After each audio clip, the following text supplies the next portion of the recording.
I have learned a lot, but I wasn't aware of learning this. It's like growing up. When you're growing up, but you're not really aware that you're growing up. You're just in the world. And then suddenly you realize, oh, I can do this. And I don't know where this has come from. It was always my natural interest to be with these other, more than human, other beings, other subjects. I spend a lot of time, although, as you can imagine, I also spend a lot of time just doing what you need to do if you live in a modern world, and if you need to make your living by writing and by answering emails also, which is it's a big part.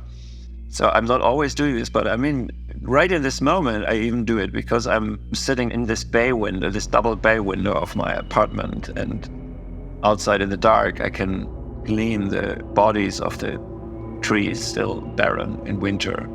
And so they're with me even here. And I even actually would like to invite them into our sitting together here and having this talk because they're part of this talk. So what I'm doing is just sitting with these beings, trying to listen to them, trying to give them precedence, trying to let them speak and just be there and show up.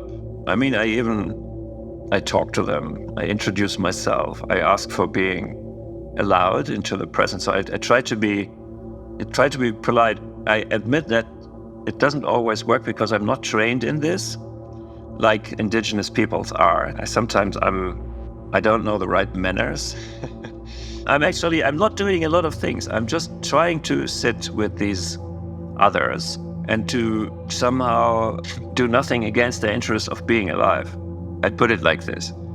And much comes from just this. It's something which Western people forget. And if they are allowed to experience this, say, in a workshop, they're always so moved after some resistance because, okay, so I have to sit half an hour somewhere under a tree and do nothing. What will this bring to me?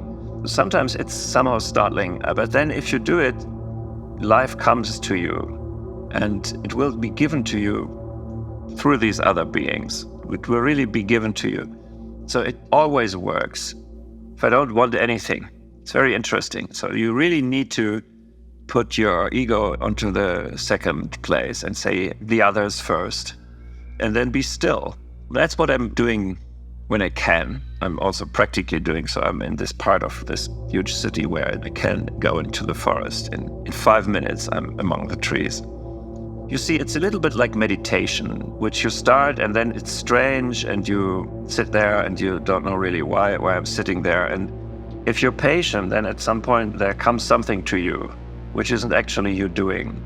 It's not something you achieve. It's something which is given to you and which connects you to this wider aliveness, which you don't completely grasp from your personal standpoint. I do this in connection with other beings.